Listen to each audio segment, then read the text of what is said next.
Please welcome Margaret Atwood.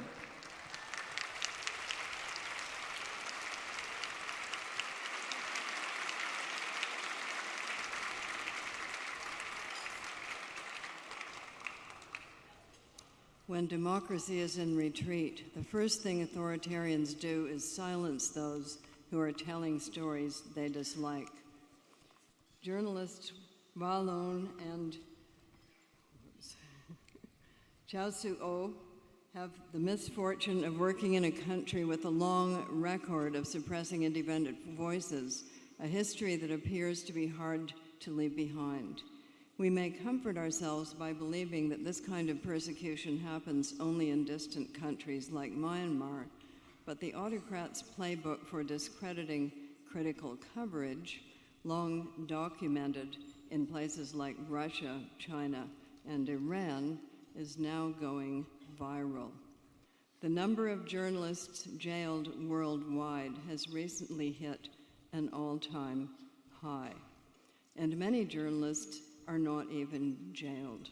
They are simply murdered. While the United States isn't putting reporters in prison yet, the tactics of the current administration are dangerous. They include attacking and discrediting reporters by name, threatening to punish unfavorable coverage, trying to convince the public that reputable and accountable news outlets cannot be trusted, and branding certain news organizations as the enemies of the American people. And the US administration is leading by example. Fake news is now an international knee-jerk response by strongmen and dictators seeking to discredit accurate reporting and valid criticism and to destroy democracy in the process. The PEN organizations in America, the UK, and my native Canada have traditionally championed persecuted writers in faraway places like Myanmar, the home of Walon and Kyaw. That work has become ever more important as democracies have come under attack in many countries around the world. But in face of the present threats to the free press right here in the United States, PEN America has redoubled its energies at home. The systematic effort to drive a rift between access to knowledge and the citizens of a country has a familiar ring to this dystopian novelist.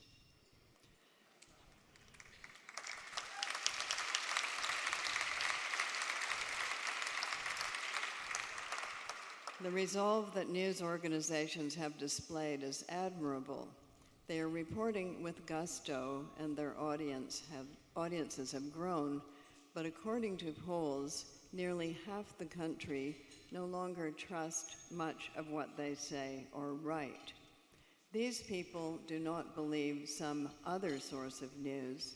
Instead, they don't know what to believe. Authoritarians love this state of affairs. Where there is no belief, there is likely to be no opposition. When I wrote The Handmaid's Tale, I made sure that nothing went into it that had not come from somewhere in history. I used journalists, historians, and other nonfiction writers as my sources. When you publish such a novel, you hope your work will remind people that "it can't happen here" has simply never been true.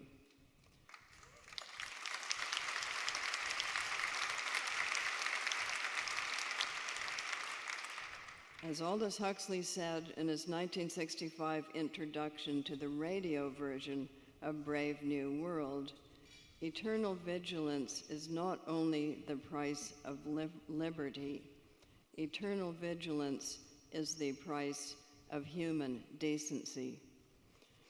Please join PEN America in demanding the freedom of Walon and Kyaw imprisoned in Myanmar, and also in defending the sanctity of truth, and the role of the press right here in the United States.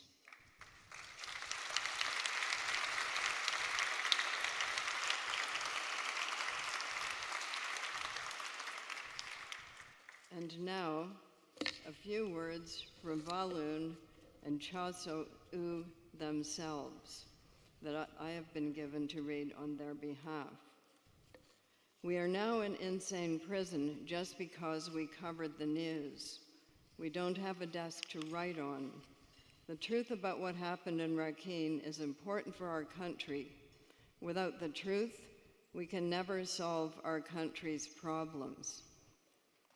Brackets, that goes for every country. So we'd like to ask the government, where is the truth? Where is the truth and justice? Where is democracy and freedom? Why do soldiers who are found guilty of murder get 10 years, while we journalists who exposed the murder face 14 years in prison? Do you think that's fair? We only did our work as reporters. We want the people to understand that we never betrayed the country. The government can arrest us like this, waste our time in the court for many days, and stop us from being able to write news. But we want to tell them right here that they can never hide the truth. We, journalists, will find the truth even though they are sending us to prison. We are deeply humbled to receive this award. Unfortunately, we will not be able to attend the event because we are here at court facing a very long process. We have already been here for nearly half a year, and we face up to 14 years in prison. We never did anything wrong. We were simply doing our jobs. We never violated any journalistic ethics. However, we will not lose hope and will face the proceedings as best we can.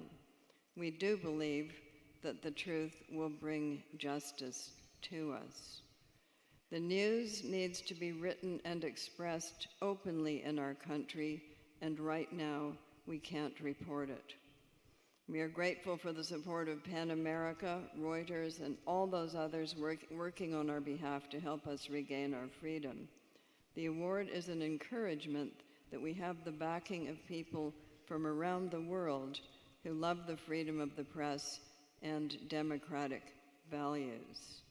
We desperately miss our families, our friends, and our newsroom. Your encouragement fortifies our hopes. Ladies and gentlemen, accepting the PEN Barbey Freedom to Write Award is Wa Lon's brother, Tora Ong, and Kyaw Soe Oo's wife, Chit Soo Win.